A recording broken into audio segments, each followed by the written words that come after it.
18 September 2016 রাত। কাশ্মীর প্রতিদিনের মতোই শান্তিতে ঘুমাচ্ছিল।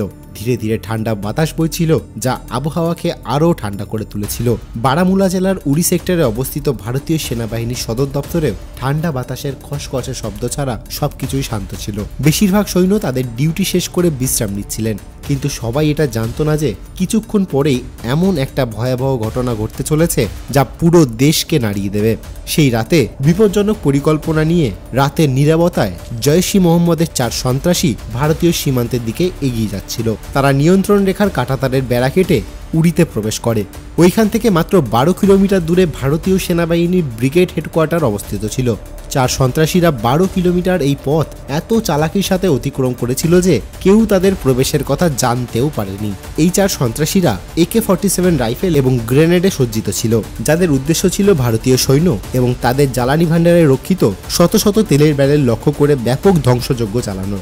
সন্ত্রাসীরা খুব ভেবেচিন্তে হামলার জন্য এই দিনটিকে বেছে নিয়েছিল, কারণ সেদিন সেখানে বিহার রেজিমেন্ট এবং ডোগরা রেজিমেন্টের উভয় ব্যাটালিয়নই উপস্থিত ছিল। প্রকৃতপক্ষে এই ব্রিগেডে মোতায়েন করা রেজিমেন্টটি পীর পাঞ্চালের উঁচু শৃঙ্গগুলিকে রক্ষা করে, যা প্রতি 2 বছর অন্তর অন্য একটি রেজিমেন্টের সাথে পাল্টে দেওয়া হয়। এমন পরিস্থিতিতে ডোগরা রেজিমেন্টের 10ম ব্যাটালিয়নের 2 বছর শেষ হয়ে যাচ্ছিল এবং বিহার রেজিমেন্টের 6ষ্ঠ ব্যাটালিয়ন তাদের স্থান নিতে এসেছিল।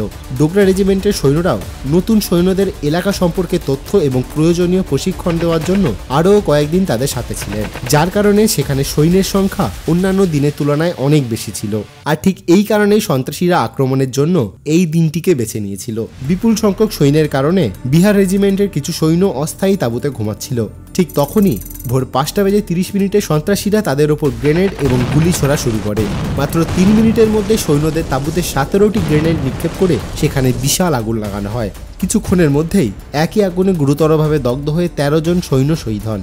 তাঁবুগুলির কাছে জ্বালানি সংরক্ষণের জায়গায়, যেখানে 200 লিটারের শত শত ব্যারেল রাখা হয়েছিল, সেখানেও সন্ত্রাসীরা একটি গ্রেনেড ছোড়ে, যার ফলে বিশাল বিস্ফোরণ হয় এবং আগুন চারিদিকে ছড়িয়ে পড়ে। তারপর ডোগরা রেজিমেন্টের একজন 19 বছর বয়সী সৈনিকের নজর ওই 4 সন্ত্রাসীর ওপর পড়ে। তাদের দেখতেই সে একাই 4 সন্ত্রাসীর সাথে লড়াই করে এবং শীঘ্রই তাদের একজনকে হত্যা করে। এই রক্তাক্ত গোলমাল এবং অগ্নিসংযোগ দেখে আরও অনেক সৈন্য সেখানে পৌঁছে সন্ত্রাসীদের লক্ষ্য করে গুলি চালানো শুরু করে। প্রাণ বাঁচাতে সন্ত্রাসীরা চারিদিকে ছড়িয়ে থাকা ধোঁয়ার সুযোগ নিয়ে 2nd ফ্লোরের ব্যারাকে লুকিয়ে পড়ে। সেখানে ভারতীয় সৈন্য এবং সন্ত্রাসীদের মধ্যে প্রায় 6 ঘন্টা ধরে সংঘর্ষ চলে, যেখানে ভারতীয় সৈন্যরা বাকি 3 সন্ত্রাসীকে হত্যা করে। এই পুরো আক্রমণে 18 জন সৈন্য প্রাণ হারান এবং 30 জন সৈন্য গুরুতরভাবে আহত হন। উড়িতে হওয়া এই সন্ত্রাসী হামলাটি ছিল ভারতীয় সেনাবাহিনীর উপর এখনো পর্যন্ত হওয়া সবচেয়ে বড় সন্ত্রাসী হামলা। 18 জন সৈন্যের মৃত্যুতে সমগ্র দেশ শোকাহত ও ক্ষোভে ফেটে পড়েছিল। সন্ত্রাসীদের কাছ থেকে পাওয়া অস্ত্র এবং জিপিএস সেট স্পষ্টভাবে প্রমাণ করে যে সন্ত্রাসীরা পাকিস্তান থেকে এসেছিল। এরপর দেশ জুড়ে সন্ত্রাসবাদ ও পাকিস্তানের বিরুদ্ধে সর্বাত্মক যুদ্ধের দাবি জোরদার হতে থাকে। এর ঠিক 8 মাস আগে 2016 সালে 1 জানুয়ারি পাঠানকোট বিমান ঘাঁটিতে সন্ত্রাসবাদীরা এইরকম হামলা চালিয়েছিল, যাতে 6 জন সেনা নিহত হন। 1 বছরে 2টি সন্ত্রাসী হামলার মাধ্যমে ভারত সরকার বুঝতে পেরেছিল যে সন্ত্রাসীদের তাদের নিজস্ব ভাষায় জবাব দিতে হবে। এরপর পুনরায় আক্রমণের জবাবে ভারতীয় সেনাবাহিনী এমন এক সার্জিক্যাল স্ট্রাইক চালাতে যাচ্ছিল, যার প্রতিধ্বনিতে পাকিস্তান এবং সন্ত্রাসীদের হুঁশ উড়ে যেতে চলেছিল। এবার ভারতীয় সেনাবাহিনী এমন কিছু করতে চলেছিল যা আগে কখনো করা হয়নি। এবার ভারতীয় সেনাবাহিনী নিয়ন্ত্রণ রেখা অতিক্রম করে শত্রুর নিজের বাড়িতে ঢুকে তাকে হত্যা করতে যাচ্ছিল। सेना पर आतंकवादियों ने अब तक का सबसे बड़ा हमला किया है। 4 militants snuck up to the army base. Counteraction, 4 terrorists have been eliminated as we salute the sacrifice of 17 soldiers who were martyred in the operations.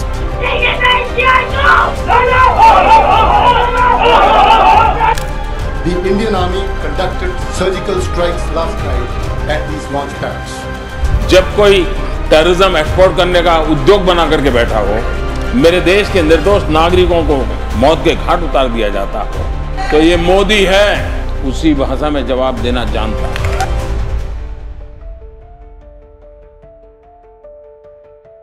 উড়িতে হওয়া এই সন্ত্রাসী হামলা এবং 18 জন সৈন্যের শহীদ হওয়ার খবর ভারত সরকার এবং ভারতীয় বাহিনীর মধ্যে আতঙ্কের সৃষ্টি করে। হামলার পরপরই ডিফেন্স মিনিস্টার মনোহর পারেকার এবং সেনাপ্রধান দলবীর সিং সুহাগ শ্রীনগরে পৌঁছান এবং পুরো পরিস্থিতি মূল্যায়ন করেন।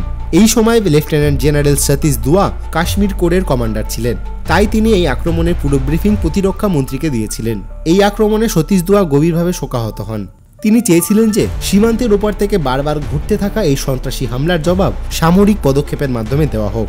তাই তিনি প্রতিরক্ষা মন্ত্রীকে বলেন যে, স্যার, আপনি যদি হ্যাঁ বলেন তাহলে ভারতীয় সেনাবাহিনীর নিয়ন্ত্রণ রেখা অতিক্রম করে সন্ত্রাসী এবং তাদের আস্তানার এমন হাল করবে যা তারা তাদের সবচেয়ে খারাপ স্বপ্নেও কল্পনা করেনি। প্রতিরক্ষা মন্ত্রী মনোহর পারেকার প্রতিটি পরিস্থিতিকে বিবেচনা করে প্রতিটি সম্ভাবনার বিষয়ে জানতে চাইছিলেন। তিনি সতীশ দুয়াকে অনুরোধ করেন যে সীমান্তের ওপারে এই সামরিক অভিযানে সেখানকার কোনো সাধারণ নাগরিকের প্রাণহানি যেন না হয় এবং একই সাথে এই অভিযানে পরিচালনাকারী কোনো সৈনিকেরও যেন কোনো হতাহতের ঘটনা না ঘটে। এর উত্তরে সতীশ দুয়া বলেন, সাধারণ নাগরিকদের নিরাপত্তার নিশ্চয়তা দেওয়া যেতে পারে, কিন্তু যুদ্ধে সৈন্যের জীবনের কোনো নিশ্চয়তা থাকে না। উড়িতে ভারতীয় সৈন্যের বেদনাদায়ক মৃত্যুর পর প্রতিরক্ষা মন্ত্রীও সন্ত্রাসীদের নির্মূল করতে চেয়েছিলেন। তাই অনেক চিন্তা ভাবনার পর তিনি মারাঠি ভাষায় শুধু একটা শব্দ বলেছিলেন, বড়োবার। জেনারেল দুয়ার জন্য এই উত্তরটাই যথেষ্ট ছিল। এখন কেবল সরকারের কাছ থেকে সবুজ সংকেতের অপেক্ষা ছিল। ইতিমধ্যে সেনাবাহিনী প্রতিশোধমূলক পদক্ষেপের জন্য প্রস্তুতি শুরু করে। সন্ত্রাসীরা পাকিস্তান থেকে এসেছিল, তাই ভারত সরকার প্রথমে এই হামলার বিষয়ে পাকিস্তানের কাছ থেকে জবাব চেয়েছিল। এই প্রসঙ্গে 2016 সালের 21শে সেপ্টেম্বর ভারতের তৎকালীন পররাষ্ট্র সচিব সুব্রমণিয়াম জয়শঙ্কর পাকিস্তানের হাই কমিশনার আব্দুল বাসিদকে তলব করেন এবং উড়ি হামলায় পাকিস্তানের জড়িত থাকার বেশ কিছু প্রমাণ দেন। কিন্তু প্রতিবারের মতন এবারও পাকিস্তান অভিযোগ অস্বীকার করে এবং এই হামলায় কোনো রকম জড়িত থাকার কথা অস্বীকার করে। পাকিস্তান ভদ্র ভাষায় বুঝতে চাইছিল না, তাই ভারত সরকার তাদের নিজস্ব ভাষায় বিষয়টিকে বোঝানোর সিদ্ধান্ত নিয়েছিল। এই প্রসঙ্গে প্রধানমন্ত্রী নরেন্দ্র মোদী, স্বরাষ্ট্রমন্ত্রী রাজনাথ সিং, জাতীয় নিরাপত্তা উপদেষ্টা অজিত ডোভাল, প্রতিরক্ষা মন্ত্রী মনোহর পারেকার এবং সেনাপ্রধান দলবীর সিং সুহাগের সাথে একটি উচ্চ পর্যায়ের জরুরি বৈঠক করেন। এই বৈঠকে সিদ্ধান্ত নেওয়া হয়েছিল যে এবার ভারতীয় সেনাবাহিনী সীমান্ত অতিক্রম করে শত্রুদের হত্যা করে তাদের সৈন্যদের শহীদ হওয়ার প্রতিশোধ নেবে। সরকারের কাছ থেকে পূর্ণ সমর্থন পাওয়ার পর সেনাপ্রধান সীমান্তের ওপারে সার্জিক্যাল স্ট্রাইকের জন্য প্রয়োজনীয় তথ্য সংগ্রহ করতে ব্যস্ত হয়ে পড়েন। গত 25 বছরে ভারতীয় সেনাবাহিনী সন্ত্রাসবাদের মোকাবেলায় পাক অধিকৃত কাশ্মীরে একটি শক্তিশালী গোয়েন্দা নেটওয়ার্ক তৈরি করেছে, যা শত্রুদের উপর নজর রাখত।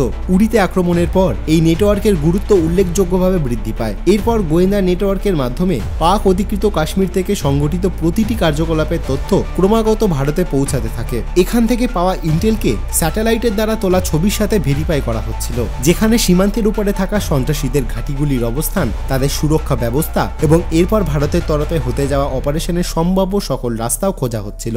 এই সময় স্যাটেলাইট ও ড্রোনের মাধ্যমে সন্ত্রাসী ও তাদের লঞ্চ প্যাডের সংখ্যার খোঁজও লাগিয়ে নেওয়া হয়েছিল। আর্মির প্রস্তুতির মধ্যে মিডিয়াতে অ্যাটাক নিয়ে চর্চা একদম তুঙ্গে ছিল, যেখানে প্যানেলে বসে থাকা লোকেরা ভারতের দ্বারা পসিবল অপারেশন নিয়ে আলোচনা করছিলেন, যার ফলে এই অপারেশনের প্রস্তুতিতে নিযুক্ত কর্মকর্তাদের মধ্যে ভয়ের আশঙ্কা ছিল যে 26/11-এর মতন এবারও শত্রুরা জানতে না পেরে যায় ভারত কখন, কোথায় এবং কিভাবে পদক্ষেপ নেবে। শত্রুর আস্তানা সম্পর্কে সম্পূর্ণ তথ্য সংগ্রহের পর সীমান্ত জুড়ে এই অভিযান পরিচালনার জন্য 9 প্যারা স্পেশাল ফোর্স এবং 4 প্যারা স্পেশাল ফোর্সের 25 জন কমান্ডোকে নির্বাচন করা হয়েছিল, যেখানে প্রায় 150 জন কমান্ডোকে নিয়ন্ত্রণ রেখার এই পাশে থাকার জন্য এবং যে কোনো অপ্রীতিকর ঘটনার ক্ষেত্রে তাদের সহকর্মীদের ব্যাকআপ দেওয়ার জন্য প্রস্তুত রাখা হয়েছিল।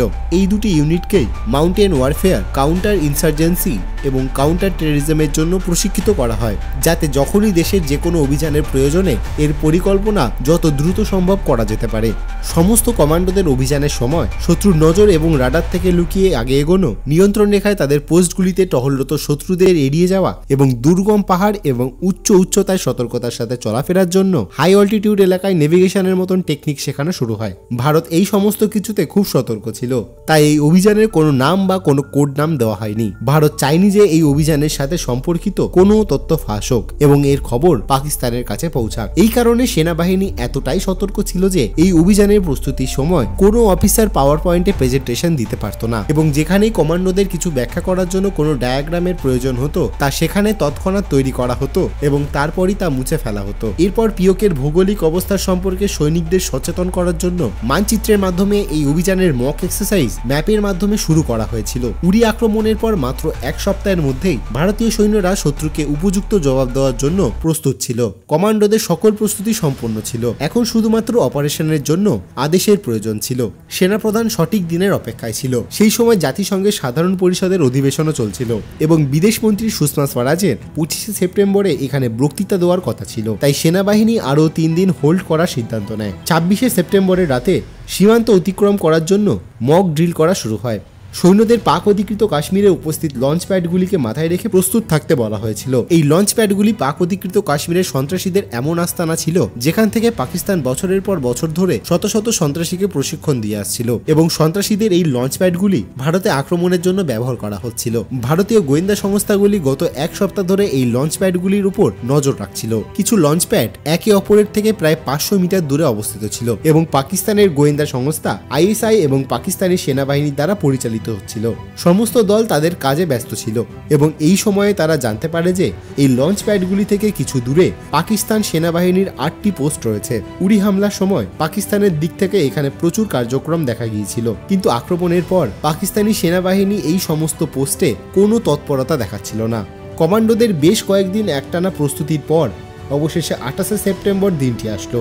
28শে সেপ্টেম্বরের রাত্রি সার্জিক্যাল স্ট্রাইকের জন্য বেছে নেওয়া হয়েছিল। এর তথ্য সেনাবাহিনী এবং সরকারের মাত্র কয়েকজন নির্বাচিত ব্যক্তিকেই দেওয়া হয়েছিল। এই সময়ে ভারতের দুটি ইউনিট একে অপরের থেকে প্রায় 250 কিলোমিটার দূরে পিওকের অভ্যন্তরে অভিযান চালাতে যাচ্ছিল। তাই সমস্ত কমান্ডোদের প্রথমে হেলিকপ্টারে করে নিয়ন্ত্রণ রেখায় নিয়ে যাওয়া হয়েছিল।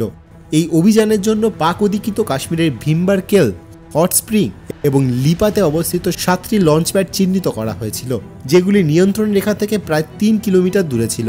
পিওকেতে প্রবেশের পরই উভয় ইউনিটকে 3 থেকে 4টি দলে বিভক্ত হয়ে এই টার্গেটগুলিতে পৌঁছাতে হতো। অভিযানের আগে কিছু গোয়েন্দা দলকে সেই স্থানগুলি পর্যবেক্ষণ করার জন্য পাঠানো হয়েছিল, যাদের কাজ ছিল অভিযান পরিচালনাকারী উভয় ইউনিটকেই সামনের বিপদ সম্পর্কে সচেতন করা এবং তাদের নিরাপদ পথ প্রদান করা। এমন পরিস্থিতিতে এই দলগুলি মনে করেছিল যে তাদের রাতে ফিরে আসার নির্দেশ দেওয়া হবে, কিন্তু অভিযান শুরু হওয়ার পর তাদের মূল দলের সাথে মার্চ হয়ে এগিয়ে যাওয়ার নির্দেশ দেওয়া হয়। এই সিদ্ধান্তের কারণে অভিযানে জড়িত কমান্ডোদের সংখ্যা বৃদ্ধি পায়, যাতে তারা আরও কার্যকরিতা ও সমন্বয়ের সাথে তাদের মিশন পরিচালনা করতে পারে।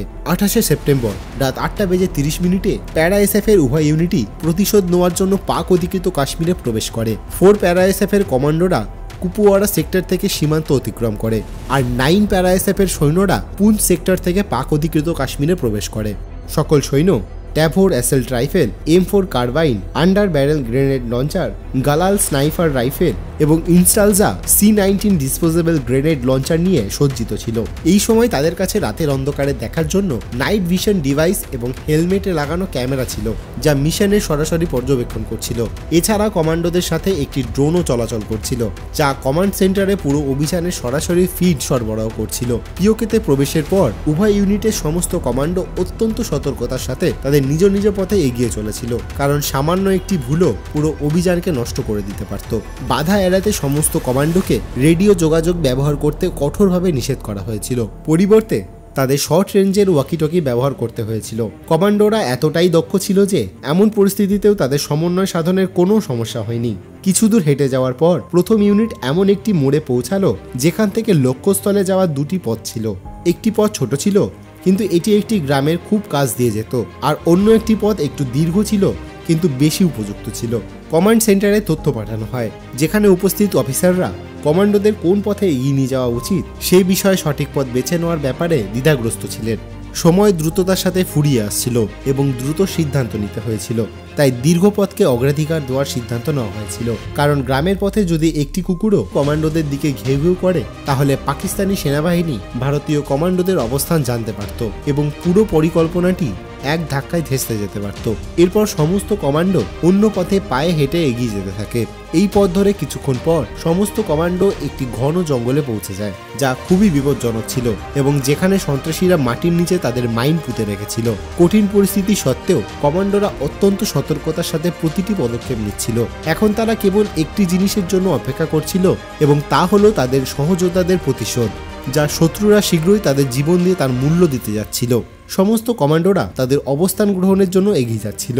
ঠিক তখনই হঠাৎ করেই পাকিস্তানি সেনা পোস্ট থেকে এলাকা আলোকিত করার জন্য ইলুমিনেশন গুলি ছোড়া শুরু করে। আলোয় আলোকিত হয়ে উঠল পুরো এলাকা। এটা দেখে ভারতীয় কমান্ডোরা যেখানে ছিল সবাই সেখানেই থেমে গেল। তাদের মনে শুধু একটাই ভয় ছিল যে যদি তাদের দেখা যায় তাহলে পুরো অপারেশনটাই নষ্ট হয়ে যাবে।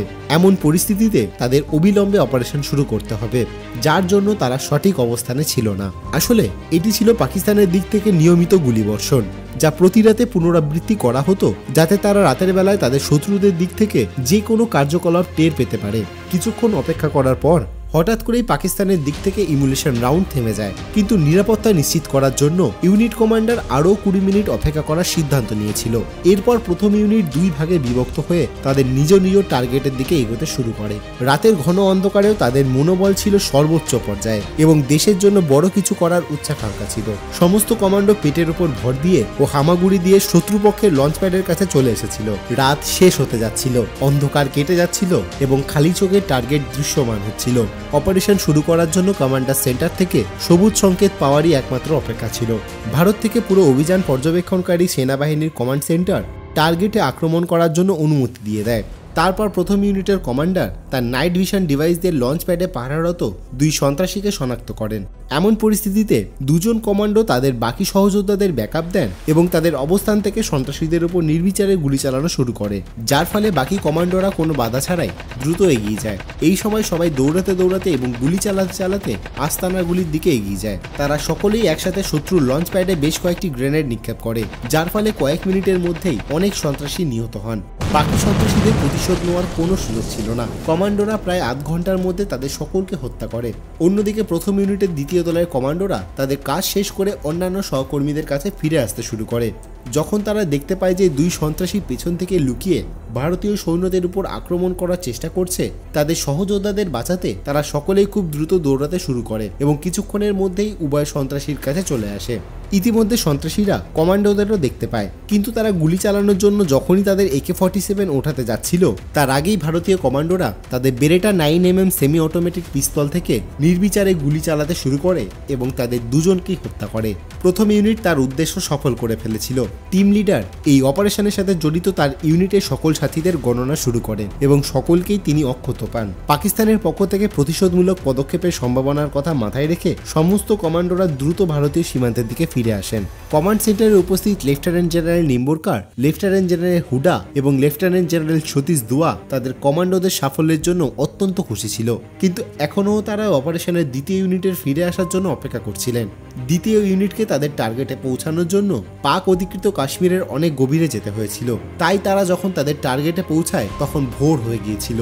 দ্বিতীয় ইউনিটের কমান্ডোরা ভাগ হয়ে শত্রুর কিছু বড় প্রশাসনিক ঘাঁটি এবং শত্রুর অনেক লঞ্চ প্যাড আক্রমণ করার জন্য খুব দক্ষতার সাথে এগিয়ে যাচ্ছিল। কিছুক্ষণের মধ্যেই কমান্ডোরা টার্গেটে পৌঁছায় এবং সেখানে তারা লঞ্চ প্যাডের গেটগুলিতে কিছু সন্ত্রাসীকে পাহারা দিতে দেখে, যারা পরের কিছু মুহূর্তেই হওয়া কোনো আক্রমণের আঁচ করতে পারেনি। সময় নষ্ট না করে দ্বিতীয় ইউনিট তাদের মারাত্মক অস্ত্র দিয়ে সন্ত্রাসীদের উপর গুলি চালানো শুরু করে। এখানে শত্রু এবং তাদের লঞ্চ প্যাড উড়িয়ে দেওয়ার পাশাপাশি তারা সেখানে উপস্থিত তাদের গোলা বারুদের ডিপোকেও নিশানা করতে চেয়েছিল। একটি লঞ্চ প্যাডের কাছে প্রচুর ডিজেল এবং পেট্রোল রাখা ছিল। ভারতীয় কমান্ডোরা রকেট লঞ্চার দিয়ে সেখানে আক্রমণ করে, যার ফলে একটি বিশাল বিস্ফোরণ ঘটে। ব্যারাকে ভয়াবহ আগুন লেগে যায়, যার ফলে একের পর এক সন্ত্রাসী মারা যায়। বিস্ফোরণের শব্দে অন্য ব্যারাকের কিছু সন্ত্রাসীরাও জেগে ওঠে, কিন্তু হঠাৎ করে হওয়া এই আক্রমণকে সামলানোর কোনো সুযোগ তারা পায়নি। ভারতীয় কমান্ডোদের গুলির ঝড় থেকে নিজেদের বাঁচাতে তারা অসহায়ভাবে এদিকে ওদিকে ছোটাছুটি করতে শুরু করে। এই সময় তাদের অনেকেই গুলিবিদ্ধ হয় এবং ঘটনাস্থলেই প্রাণ হারায়। ভয়াবহ বিস্ফোরণ এবং গুলির শব্দে পুরো এলাকা কেঁপে ওঠে। এতক্ষণে অনেক সন্ত্রাসীও সতর্ক হয়ে ওঠে এবং ভারতীয় কমান্ডোদের উপর গুলি চালাতে শুরু করে, কিন্তু তারা ভারতীয় কমান্ডোদের সামনে দাঁড়াতে পারেনি। কয়েক ডজন সন্ত্রাসী এবং তাদের লঞ্চ প্যাড ধ্বংস করে দ্বিতীয় ইউনিটের অভিযানও সফলভাবে সম্পন্ন হয়। অপারেশন সম্পূর্ণ হওয়ার পর দ্বিতীয় ইউনিট দ্রুত ভারতীয় সীমান্তের দিকে ফিরে যেতে শুরু করে। এখন তাদের পাহাড়ি এলাকা পেরিয়ে 4 থেকে 5 কিলোমিটার পথ পাড়ি দিতে হতো। যেহেতু সকালে সূর্য উঠে গেছিল, দিনের আলোয় ভারতীয় সীমান্তে ফিরে আসা তাদের জন্য বেশ চ্যালেঞ্জিং ছিল। অন্যদিকে ভারতের কমান্ড সেন্টারে উপস্থিত অফিস কর্মীরা খুবই চিন্তিত ছিলেন এবং তাদের মনে অনেক প্রশ্ন উঠতে শুরু করে। তাদের ভয় ছিল যে ভারতের অভিযানের খবর পাওয়া মাত্রই পাকিস্তান তাদের বিমান বাহিনী ব্যবহার করতে পারে। এরকম অনেক আশঙ্কার মধ্যে দ্রুত ফিরে আসা একজন কমান্ডোর পা একটি ল্যান্ডমাইনের উপরে পড়ে, যার ফলে 2 কমান্ডো আহত হন, তবে আঘাতগুলি গুরুতর ছিল না। তাই বাকি কমান্ডোরা তাদের সহায়তা দিয়ে এবং না থেমে ভারতীয় সীমান্তের দিকে অগ্রসর হতে থাকে। নিয়ন্ত্রণ রেখার কাছে ভারতীয় সীমান্তে ব্যাকআপ দলের প্যারা কমান্ডোরা অধৈর্য হয়ে তাদের সহযোদ্ধাদের ফিরে আসার জন্য অপেক্ষা করছিল। কিছুক্ষণ পর তারা কমান্ডোদের নিয়ন্ত্রণ রেখার দিকে এগিয়ে যেতে দেখতে শুরু করে। তারা নিয়ন্ত্রণ রেখায় পৌঁছানোর ঠিক আগেই পাকিস্তানের দিক থেকে গুলিবর্ষণ শুরু হয়। ব্যাকআপ দল তৎক্ষণাৎ এগিয়ে যায় এবং তাদের সহকর্মীদের নিরাপদ প্রবেশ নিশ্চিত করার জন্য দায়িত্ব গ্রহণ করে এবং পাকিস্তানি সৈন্যদের উপর প্রচণ্ড গুলিবর্ষণ শুরু করে। এই গুলিবর্ষণে 2 পাকিস্তানি সেনা নিহত হন এবং অনেকেই গুরুতর আহত হন। ভারতীয় কমান্ডোদের এই জোরালো পদক্ষেপের কারণে অন্যান্য পাকিস্তানি সৈন্যরাও পিছু হটতে বাধ্য হয়। এর ফলে দ্বিতীয় ইউনিটও নিরাপদে ভারতীয় সীমান্তে ফিরে আসতে সফল হয়। পুরো অভিযানের সময় ভারতীয় পক্ষের কোনো হতাহতের ঘটনা দেখা যায়নি। আহত 2 সেনাকে ফিরে আসার পরপরই হেলিকপ্টারে করে শ্রীনগর নিয়ে যাওয়া হয়, যেখানে চিকিৎসার পর তাদের প্রাণ অক্ষত থাকে। পাকিস্তান এবং তার স্পন্সর করা সন্ত্রাসীদের উপযুক্ত জবাব দিয়ে ভারতীয় সৈন্যদের হৃদয় কিছুটা স্বস্তি পায়। এতে উড়ি হামলা শহীদ সৈন্যদের বেদনা কখনোই কমানো যাবে না, কিন্তু নিয়ন্ত্রণ রেখা পেরিয়ে এই অভিযান সেনাবাহিনীকে এই তৃপ্তি দিয়েছে যে তারা তাদের সহযোদ্ধাদের প্রতিশোধ নিয়েছে। সবার মুখে খুশির ঝিলিক আর চোখ মুখে দেশপ্রেমের অনুভূতি স্পষ্ট দেখা যাচ্ছিল। অভিযানে জড়িত সমস্ত প্যারাএসএফ কমান্ডো একে অপরকে জড়িয়ে তাদের আনন্দ প্রকাশ করে। কমান্ড সেন্টারে উপস্থিত অফিসাররাও একে অপরকে অভিনন্দন জানাচ্ছিল। এই পুরো অভিযানটি কমান্ডোরা কিরকম একাগ্রতার সাথে পরিচালনা করেছিল তা অনুমান এর থেকে করা যায় যে অভিযানে অংশগ্রহণকারী উভয় ইউনিটের কমান্ডারদের যখন জিজ্ঞাসা করা হয়েছিল যে অভিযানে কতজন পাকিস্তানি সন্ত্রাসী নিহত হয়েছে, তখন তারা খুব সহজভাবে উত্তর দিয়েছিল যে তাদের কাজ সন্ত্রাসীদের এবং তাদের আস্তানা ধ্বংস করা, মৃতদেহ গণনা করা নয়। পরে স্যাটেলাইট থেকে তোলা ছবিতে দেখা যায় যে পুরো অভিযানের সময় 38 থেকে 40 জন সন্ত্রাসী নিহত হয়েছে এবং সেখানে উপস্থিত সমস্ত সন্ত্রাসী আস্তানা এবং তাদের অস্ত্র সম্পূর্ণরূপে ধ্বংস করা হয়েছে। শীঘ্রই অপারেশন সফল হওয়ার তথ্যটি সরকারের কাছে পৌঁছায়। অভিযানের সাফল্যের খবর শুনে প্রতিরক্ষা মন্ত্রী মনোহর পারিকর জেনারেল সতীশ দুয়া এবং তার দলকে এই মহান কৃতিত্বের জন্য অভিনন্দন জানান। এরপর direct general of military operation DGMO lieutenant general Ranbir Singh Pakistani কর্মকর্তাদের ভারতের অভিযান সম্পর্কে অবগত করেন। এই সময় তিনি স্পষ্টভাবে বলেছিলেন যে ভারত এই সংঘাতকে আর বাড়িয়ে তুলতে চায় না, তবে পাকিস্তান যদি প্রতিক্রিয়ামূলক কোনো পদক্ষেপ নেয় তাহলে ভারত তার উপযুক্ত জবাব দেবে। এরপর DGMO lieutenant general Ranbir Singh ভারতের অভিযানের সম্পূর্ণ বিবরণ সংবাদ মাধ্যমের সামনে এক সংবাদ সম্মেলনে জানিয়েছিলেন যে গত রাতে কোন কোন লঞ্চ প্যাডে ভারতীয় সেনাবাহিনী সার্জিক্যাল স্ট্রাইক চালিয়েছে। যদিও এই অভিযানের কোনো নাম ছিল না, কিন্তু মিডিয়া এটির নামকরণ করেছিল সার্জিক্যাল স্ট্রাইক এবং তারপর থেকেই এই নামটি জনপ্রিয় হয়ে ওঠে। এই খবরটি প্রকাশ হতে শুরু করার সাথে সাথে পুরো দেশের চোখ টেলিভিশনের পর্দায় আটকে যায়। গোটা দেশ ভারতীয় সেনাবাহিনীর প্রতিশোধমূলক পদক্ষেপ দেখছিল এবং তাদের সাহসিকতার প্রশংসাও করছিল। পরের বছর 26শে জানুয়ারি 2017-তে রাষ্ট্রপতি প্রণব মুখার্জি এই সার্জিক্যাল স্ট্রাইককে সফল করা সৈনিকদের কীর্তিচক্র এবং যুদ্ধ সেবা মেডেলের মতন বীরপূর্ণ মেডেল দিয়ে সম্মানিত করেন।